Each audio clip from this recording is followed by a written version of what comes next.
भर्खरै हामीले jeep safari 2 आवरको कुम्रोज जिप सफारी 2 आवरको चाहिँ हामीले फिनिस गरेर जस्ट बोटिङ हामीले गर्न आएका छौँ र जिप सफारीको 2 आवरको जिप सफारीमा हामीले 4वटा एकसिङे गैँडा देख्ने मौका पायौँ जो संसारमै दुर्लभ छ र त्यसको अलावा हामीले साम्बर डियर र स्पटेड डियर पनि हेर्ने मौका पायौँ, पिककहरू हेर्ने मौका पायौँ, लभ बर्ड्स पनि हेर्ने मौका पायौँ र मलाई आशा छ पक्कै पनि काठमाडौँबाट आउनुभएको र बुटोलबाट आउनुभएको साथीहरू चाहिँ यो दृश्यहरू देखेर रमाउनु भएको होला र त्यसको लगत्तै हामी बोटिङमा छौँ, अहिले बोटिङको क्रममा छौँ र भर्खरै हामीले एउटा गरुड देख्यौँ जसलाई हामी स्टार्क भन्छौँ। त्यो चाहिँ सर्प खाने एक प्रकारको चरा हो देख्यौँ र यो डुङ्गा हामी गर्दैछौँ र यसमा चाहिँ एउटै सिङ्गल रुखलाई चाहिँ खोपेर बनाइएको यो चाहिँ डुङ्गा हो। यसलाई डग आउट क्यानो पनि भन्छ है र पक्कै पनि मेरो साथीहरू चाहिँ रमाउनुहुन्छ होला भन्ने आशा गर्दछु र म यही आग्रह गर्न चाहन्छु यो लामो समयको लकडाउन पश्चात चितवन नेसनल पार्कमा चाहिँ सफारीहरू चाहिँ यहाँ सबै सफारी हामीले खोलिसकेको छ र त्यसको लागि कृपया आम नेपाली जनताहरू र साथै विदेशमा भएका विदेशी साथीहरूलाई पनि चितवन नेसनल पार्क घुम्नको लागि सफारी गर्नको लागि फेरि पनि हुनको लागि म हार्दिक अनुरोध गर्न चाहन्छु। चितवन नेसनल पार्कमा रेकर्ड अनुसार चाहिँ 676 स्पेसिसको बर्ड्सहरू छन् र अधिकांश बर्ड्सहरू चाहिँ माइग्रेसन बर्ड्सहरू छन्। विभिन्न देशहरूबाट चाहिँ India, Pakistan, Bhutan, Japan, China, Siberia यी कन्ट्रीहरूबाट चाहिँ बर्ड्सहरू चाहिँ विन्टर सिजनमा चाहिँ भिजिट गर्नको लागि आउने हो र यिनीहरू फेरि ब्याक हुन्छन् हैन, भिजिट गर्दै ब्याक हुन्छन् र दुर्लभ गैँडा छन् संसारमा। नेपाल र इन्डिया बाहेक कहीँ पनि देशमा कुनै पनि राष्ट्रमा छैनन् त्यो एकसिङे गैँडा छन् र यहाँ 4 स्पेसिसको डियरहरू छन्, 2 स्पेसिसको क्रोकोडाइलहरू छन् यहाँ र डिफ्रेन्ट टाइप्स अफ फिसहरू पनि यहाँ पाउने हो। हजुर, यहाँभित्र जस्तै एकसिङे गैँडाको बारेमा बताउनु पर्दाखेरि कति छ त यसको सङ्ख्या? एक्ज्याक्ट अब हामी पुरानो डाटा अहिलेसम्म युज गरेका छौँ। पुरानो डाटा अनुसार चाहिँ 605वटा चाहिँ एकसिङे गैँडा छन् हजुर चितवन राष्ट्रिय निकुञ्जभित्र र 93वटा चाहिँ पाटे बाघ जसलाई हामी रोयल बेङ्गल टाइगर चाहिँ भन्छौँ 93वटा चाहिँ छ हजुर। अनि जस्तै अब वर्षै पछि यहाँनिर हात्ती वनहात्तीको बाघहरूको आतङ्कहरू देखिन्छ, जस्तै मान्छेहरू मारिरहेको हुन्छ। अनि यसलाई यो घटनाहरूलाई चाहिँ न्यूनीकरण गर्नको लागि के गर्नु उचित छ? यो न्यूनीकरण गर्नको लागि रोकथामको लागि सुरुवातदेखि नै पहलहरू भइराखेको छ। विभिन्न क्षेत्रहरूबाट होटल व्यवसाय सङ्घ अनि नेपाल पर्यटन बोर्डबाट स्थानीय बासिन्दाहरूबाट इभेन हामी नेचर गाइडहरूले पनि यो रोकथामको लागि चाहिँ लागि परेका छौँ, तर हामी सफल हुन सकेको छैन। किन भन्दाखेरि सफल नहुनुको कारण मेरो व्यक्तिगत विचारमा चाहिँ यो चाहिँ वन्यजन्तुलाई हामी जतिसक्दो बाँधेर राख्ने कोसिस गरे पनि हामी सकिँदैन रहेछौँ, किन यिनीहरू फ्रिडम चाहन्छन्, खुल्ला चाहन्छन् र हामीले जति पनि नियन्त्रण गर्न खोज्छौँ यो मौसम अनुसार चाहिँ यिनीहरू गाउँमा पसेर पनि कतिचोटि घटना भएको छ र कतिपय अवस्थामा चाहिँ स्थानीय बासिन्दाहरूको आफ्नै कमी कमजोरी गल्तीको कारणले पनि यहाँ घटनाहरू हुने क्रम जारी छ। किन भन्दाखेरि यहाँ स्थानीय बासिन्दाहरूलाई थाहा हुँदै पनि न्युरोसाग टिप्न जाने, दाउरा लिन जाने यो निषेधित क्षेत्र हुँदा पनि अट्टेर गरेर चाहिँ जान्छन् र त्यो क्रममा कहिले गैँडाले मुडभेटमा प्रत्यक्ष भेटघाटमा घटनाहरू भएको छ, कहिले बाघले, कहिले भालुले, कहिले जङ्गली हात्तीले र जङ्गली हात्ती प्रायः यो जाडोको मौसममा यिनीहरू चाहिँ गाउँ पस्ने गरेको छ र त्यो क्रममा चाहिँ घटनाहरू भइरहेको छ। हजुर, धन्यवाद। अनि यो चितवन नेसनल पार्कको सबैभन्दा स्पेसल के हो?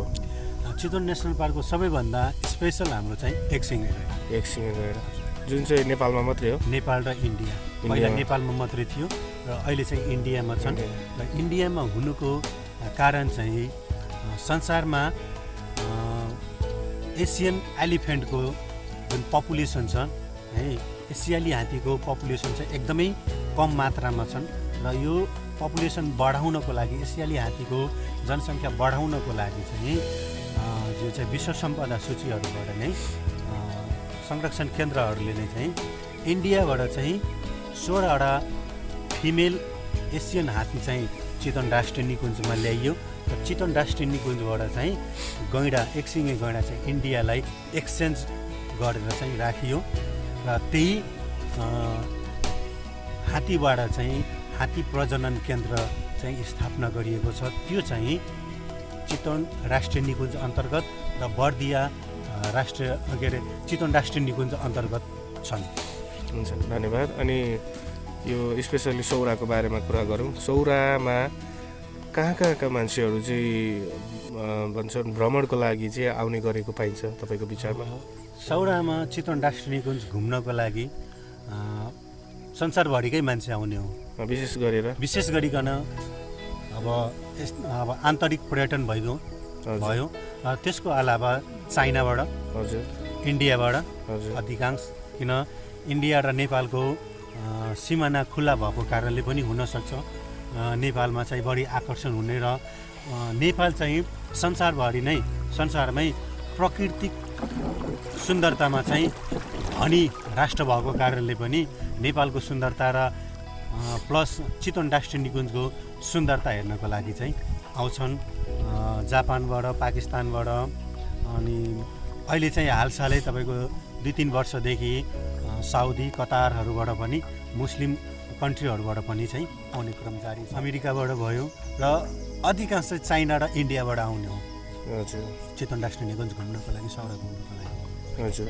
र यसमा विशेष गरिकन हामी चितवन राष्ट्रिय निकुञ्ज अन्तर्गत हामी 3 क्षेत्रमा चाहिँ जिप सफारी गर्न सक्छौँ है।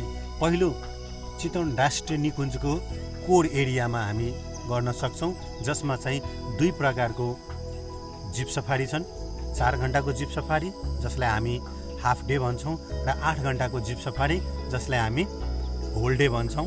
र कोर एरियामा अर्को पनि प्रोग्राम हामी गर्छौँ, जङ्गल वक, जङ्गल हाइकिङ, जसलाई हामी पैदल सफारी पनि भन्छौँ।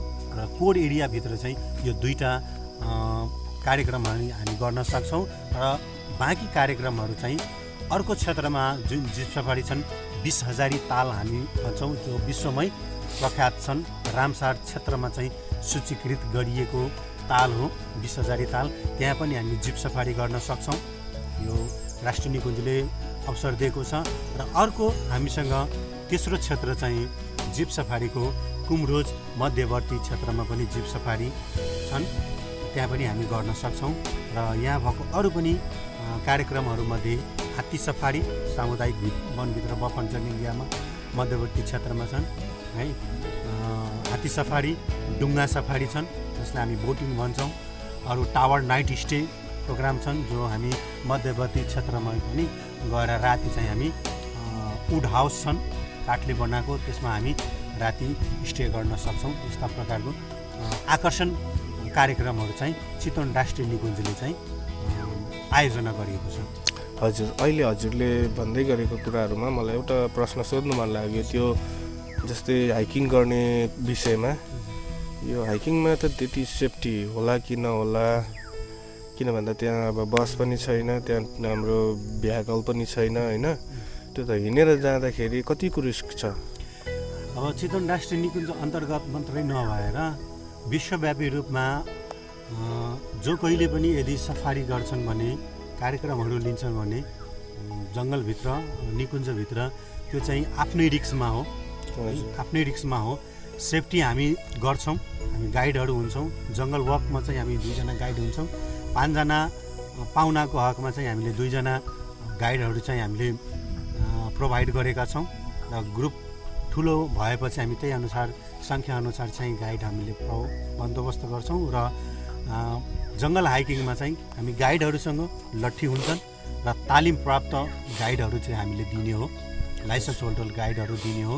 र जङ्गल हाइकिङ, हामी जङ्गल वक जानुभन्दा अगाडि हामी केही सेफ्टी क्लुहरू दिन्छौँ, आइडियाहरू हामीले सिकाउँछौँ पाहुनाहरूलाई हजुर है।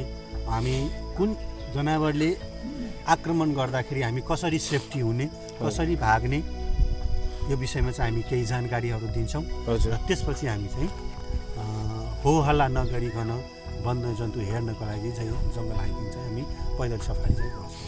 जस्तै अलिकति अब यो भिडियो हेर्नुहुने सम्पूर्ण दाजुभाइ दिदीबहिनीहरूलाई एउटा कुरा बताइदिनुहोस् न, भविष्यमा उहाँहरूमध्ये कतिजना यस ठाउँमा आएर यहाँको एक्टिभिटिज पनि गर्नुहुनेछ होइन।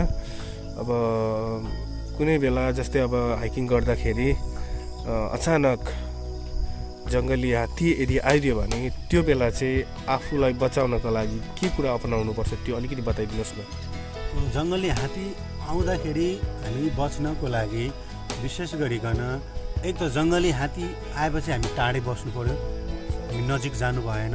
जुनसुकै जनावरहरू आक्रमण जब हामीले गर्नुभन्दा पहिला चाहिँ उसले सङ्केत केही न केही सङ्केत दिन्छन् एनिमलहरूले, अनि हामी पहिले नै सतर्क हुनुपर्छ। हो हल्ला गर्नु भएन है, नजिक जानु भएन। यदि जङ्गलभित्र जङ्गली हात्ती यदि आक्रमण गर्दैछन् भने हामी त्यो झाडीभित्र उसलाई अप्ठ्यारो हुने ठाउँमा चाहिँ हामी छिट्नुपर्छ, भाग्नुपर्छ। त्यसरी चाहिँ हामी सुरक्षित हुन सक्छौँ हुन्छौँ वनहात्तीबाट। अनि गैँडाबाट चाहिँ यदि गैँडा खतरनाक हुन्छ, तपाईँको मेल फिमेल भएको बेला गाह्रो खतरनाक हुन्छ, अलि रिक्स हुन्छ। माउ बच्चा भएको बेला पनि रिक्स हुन्छन्। अनि हामी कुनै पनि वन्यजन्तु हामी हेर्दाखेरि हामी हो हल्ला नगरिकन शान्त प्रकारले यदि हामी त्यो अवलोकन गर्छौँ भने हामीलाई कुनै पनि समस्या हुँदैन। कुनै पनि जनावरले हतपत एकैचोटि आक्रमण चाहिँ हामीलाई गर्दैनन्। यदि गैँडाले हामीलाई आक्रमण गर्छ भने हामी पहिला के गर्छौँ त, भाग्दाखेरि हामी जिगज्याग भाग्नुपर्छ, जसलाई हामी बाङ्गोटिङ्गो नेपाली भाषामा भन्छौँ। हामी सक्दो छल्नुपर्छ, किन गैँडाले चाहिँ आफ्नो बडीलाई चाहिँ एकदमै चाँडै मुभ गर्न सक्दैन, घुमाउन सक्दैन। अनि त्यसरी बाँच्छौँ। अर्को कुरा, हामीले हामीसँग कुनै कपडाहरू छन् भने हालिदिनुपर्छ, किन हाम्रो बडीको जुन स्मेल हुन्छ उसले गर्न थालेपछि यदि 5 सेकेन्ड उसले स्मेल गर्न थाल्यो भने हामी भाग्न सफल हुन्छौँ। र रुखको ओत लाग्ने यस्तो दुई फ्याङ्ग्रे रुख भएको हामी ठुलो रुखको पछाडि हामी गएर बस्नुपर्छ। र जङ्गल हाइकिङ गर्दाखेरि वा पैदल सफारी गर्दाखेरि हामीले विशेष गरिकन ध्यान दिनुपर्ने कुराहरू चाहिँ ड्रेसअपमा है, रातो पहेँलो सेतो चम्किलो लुगा अरू सुन्तला कलरको कपडाहरू चाहिँ हामी लगाउन मिल्दैन, पाउँदैन। र सुज अनिवार्य चाहिँ हुनुपर्छ, जुत्ता अनिवार्य हुनुपर्छ, किन कतिचोटि दौड्नुपर्छ, अलिक सजिलो कम्फर्टेबल हुन्छ। अलि आफूलाई सहज हुने कपडा चाहिँ लगाउनुपर्छ। अब अलिकति बाघको बारेमा पनि भनिदिनुहोस् न, किन भन्दाखेरि हामीले वर्षपछि सुनिरहेको छ बाघले आक्रमण गरेर मान्छे मारेको कुरा। अब जङ्गल हाइकिङ गर्दाखेरि यदि बाघलाई हामीले परैबाट देख्यौँ भने ऊबाट बच्नको लागि चाहिँ हामी कसो गर्न सक्छौँ? कुनै पनि बाघ मात्रै नभएर कुनै पनि एनिमल्सहरूले एकैचोटि आक्रमण गर्दैनन् हामीलाई है। उसलाई जबसम्म असहज हुँदैन, उसलाई जबसम्म हामीले बाधा दिँदैन, जबसम्म हामीले उसलाई अप्ठ्यारो महसुस बनाइदिँदैन, तबसम्म कुनै पनि एनिमलहरूले चाहिँ हामीलाई आक्रमण गर्दैन। यदि बाघले आक्रमण गरेको छ भने हामी आई कन्ट्याक्ट गर्नुपर्छ। कस्तो कन्डिसनमा देखिएको छ बाघ आक्रमण गरेको छ, जति डर हामीलाई हुन्छ त्यति डर एनिमलहरूलाई पनि हुन्छन् है। र आई कन्ट्याक्ट गर्ने हो, त्यो पनि हिम्मत हुनुपर्छ आई कन्ट्याक्ट गर्नको लागि बाघसँग, किन बाघ एउटा लजालु स्वभावको एनिमल हो है, लजालु स्वभावको एनिमल हो। आई कन्ट्याक्ट गर्ने हो र आई कन्ट्याक्ट गरिसकेपछि हामी बिस्तारै के गर्नुपर्छ त, बाघ र आफ्नो दूरी चाहिँ हामीले फरक गर्नुपर्छ हैन, फरक गर्नुपर्छ। लगभग 15-20 मिटर जब फरक हुन्छौँ अनि त्यसपछि हामी अर्को एक्सन चाहिँ हामीले लिनुपर्छ। पानी पसेर त होइन, ऊ त्यहाँ अड्क्यो क्या ढुङ्गामा, बस्नु। जब 15-20 मिटरसम्म हामी बाघ र आफ्नो दूरी फरक अनि बाघले एकैचोटि आक्रमण गर्दैन र अगाडि फेसबाट चाहिँ मैले जानकारी पाएअनुसार चाहिँ बाघले अगाडिको भागबाट चाहिँ कहिले पनि आक्रमण गर्दैन भनेर मैले सुनेको छु र मैले जानकारी पाएअनुसार बाघले चाहिँ पछाडिबाट आक्रमण गर्छन् र जब बाघ र आफ्नो दूरी 15-20 मिटरसम्म फरक हुन्छन् अनि बल्ल हामी भाग्यो भने बाँच्न सफल हुन्छौँ। यहाँ यो चितवन नेसनल पार्कको सबैभन्दा सेफ्टी अनि इजी एक्टिभिटी चाहिँ के जस्तो लाग्छ तपाईँको विचारमा? मेरो विचारमा सबैभन्दा सेफ्टी कुनै पनि प्रोग्राम छैन, कार्यक्रमहरू छैन, सबै रिक्स नै प्रोग्राम हो। इभन जिप सफारी, पैदल सफारी, बोटिङ हैन, यी सबै प्रोग्रामहरू चाहिँ रिक्स नै हो। तर त्यतिसम्मको दुर्घटना चाहिँ अहिलेसम्म भइसकेको छैन हामीसँग। त्यही त फेरि सबै रिस्क नै हुन्छ भन्दाखेरि फेरि यो भिडियो हेर्नुहुने हाम्रो दाजुभाइ दिदीबहिनीहरूले फेरि डरले गर्दाखेरि सोरा नै नआउने अवस्था होला कि? पक्कै पनि आउनुहुन्छ। अब एउटा भनाइ छ, डर के आगे जित है भन्छ।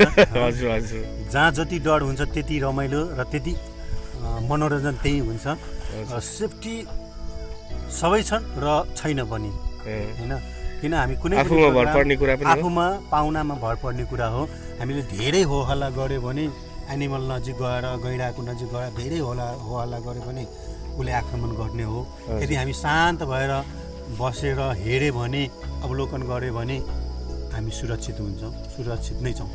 हुन्छ, धन्यवाद। अन्त्यमा यो भिडियो हेर्नुहुने सम्पूर्ण दाजुभाइ दिदीबहिनीहरूलाई के भन्नुहुन्छ चितवन नेसनल पार्कको बारेमा अथवा सौराको बारेमा, यहाँको एक्टिभिटिजको बारेमा? यो लकडाउन भए पनि अहिले कतिजना हैन मान्छेहरू आउने छ, कतिजना त घरमै डराएर बसिरहेको छ हैन। अब तपाईँले अघि भन्नुभयो हैन, डरके आगे जित हैन। अब डराएरै बस्यो भने त के नै गर्न सकिन्छ र के नै देख्न सकिन्छ र? हामी सुन्दरतालाई खोज्न, ठाउँहरूलाई खोज्न हामी कहाँ कहाँ पुग्छौँ, तर हामी पछि परिरहेको छौँ। हाम्रो नेपालमा यति राम्रो राम्रो ठाउँहरू छ हैन। अनि हाम्रो दाजुभाइ दिदीबहिनीहरूलाई चाहिँ यो भिडियो मार्फत के भन्न चाहनुहुन्छ?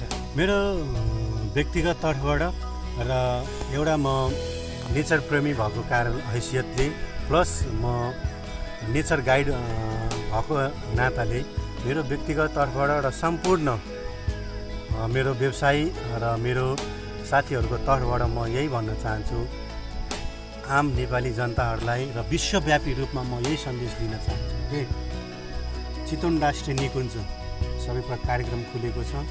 हामी त्यो कोरोना आएको छ, संसारभरि अहिले कोरोनाले त्रास दिएको छ हैन। कोरोना छन्, हामी रोगी हुन्छौँ, बिरामी हुन्छौँ। कोरोना आउनुभन्दा पहिला पनि मान्छे मरेकै हो, बिरामी भएकै हो हैन। हामीसँग छन्, डर छन्, तर त्यसको साथसाथै यदि हामी जीवनभरि नै डराएर बस्यो भने हामी कहीँ पनि केही गर्न सक्दैनौँ। हामी खुल्ला रूपमा हामी अगाडि बढ्नुपर्छ। हामी सुरक्षित साथ हामीले घुम्न आउनुपर्छ। तपाईँहरू आउनुहोस् चितवन राष्ट्रिय निकुञ्ज घुम्नको लागि, सौरा घुम्नको लागि है। हामीले अब आफ्नो सेफ्टी आफैले गर्ने हो हैन। र यहाँ एकदमै सुरक्षित छन्, सौरा सुरक्षित छन् र केही समय अगाडि चाहिँ यसलाई चाहिँ कोरोना मुक्त भनेर पनि सौरा क्षेत्रलाई चाहिँ घोषणा गरेको छ। त्यसकारण हजुरहरू चाहिँ फेरि पनि सौरा घुम्नको लागि, चितवन राष्ट्रिय निकुञ्ज घुम्नको लागि चाहिँ आइदिनु भयो भने हामी धेरै धन्यवादी हुन्थ्यौँ। हुन्छ, धन्यवाद। अनि यहाँनिर होटलहरूको व्यवस्थाहरू सबै राम्रै छ? राम्रो छ। कति सुन्नमा पनि आउँछ यहाँको धेरै महँगो हुन्छ, चार्ज धेरै महँगो गराउँछ भन्ने खालको कुराहरू छ हैन। कस्तो महँगो सस्तो दुइटै छ? दुइटै छ। जहाँ पनि जुनसुकै क्षेत्रमा जानुहोस्, महँगो पनि पाउनुहुन्छ, सस्तो पनि पाउनुहुन्छ है। र यो चाहिँ अब होटलमा भर पर्ने कुरा हो हैन। त्यसकारण अब महँगो हुनेलाई महँगो छ, सस्तो हुनेको लागि सस्तो पनि छ। दुईटै प्रकारको छन् हैन। हुन्छ, धन्यवाद। तपाईँले आफ्नो अभिव्यक्ति दिनुभयो र चितवन नेसनल पार्कको बारेमा केही जानकारी हामीले पाउन सक्यौँ। आशा छ यो भिडियो हेर्नुहुने सम्पूर्ण दाजुभाइ दिदीबहिनीहरूले पनि चितवन नेसनल पार्क स्पेसली सौराको बारेमा धेरै क्लुहरू पाउनुभएको छ र आगामी दिनमा जब उहाँहरू घुम्न आउनुहुनेछ उहाँहरूले साँच्चै नै इन्जोय गर्नुहुनेछ भनेर हामीले आशा राखेका छौँ। यो सफारीको क्रममा हामी अन्तिममा छौँ, डुङ्गा सफारीको क्रममा। र यो चाहिँ गैँडा वाइल्ड लाइफ क्याम्प होटल हो। यो रोयल फ्यामिलीकै होटल हो, राजा वीरेन्द्रको फुपूको होटल हो भन्ने मैले जानकारी पाएअनुसार। र यो लगभग तपाईँको 40 वर्षसम्म चलिसकेको होटल हो र यो आफ्नो चल्ने अवस्थामा धेरै एक्सपेन्सिभ होटल पनि छन्। यो म्याक्सिमम यो रोयल फ्यामिलीहरू चाहिँ यहाँ बस्नको लागि आउनुहुन्थ्यो र राजघरानाहरू चाहिँ यहाँ रोयल पार्टीको लागि अधिकांश चाहिँ आउनुहुन्थ्यो र एकदमै राम्रो होटल थियो। यो बन्द भएको लगभग 12-13 वर्षभन्दा बढी भइसकेको छ, बन्द भइसकेको छ र यो एकदमै दुःखलाग्दो कुरा, यति राम्रो सुन्दरता भएको ठाउँमा पनि यो भग्नावशेष छ। यो चाहिँ एकदमै दुःखलाग्दो कुरा हो। अब हामी यही लगतै हामी यो डुङ्गा सफारी अन्त गर्नेछौँ र यहाँबाट चाहिँ हामी केही पैदल हामी हिँड्नेछौँ।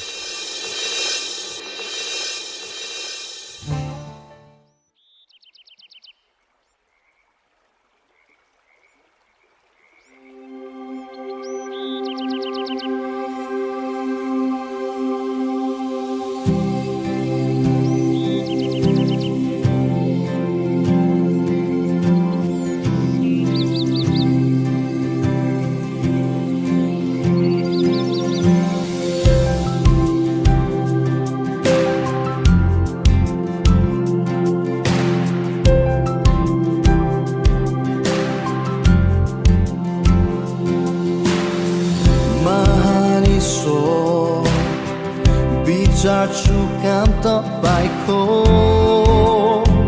अचम्मको जो सृष्टि गर्नुभयो। हेर्छु तारा सुसु गर्छ डर लाग्दो प्रकट सामर्थ संसारमा तपाईको प्रशंसा होइरहोस् ईश्वरको। कति महान प्रशंसा होइरहोस् ईश्वरको।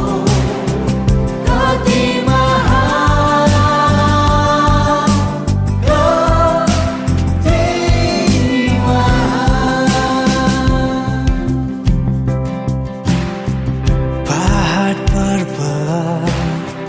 जङ्गलमा जब घुम्छु पन्छीहरू म सुन्छु गाएको।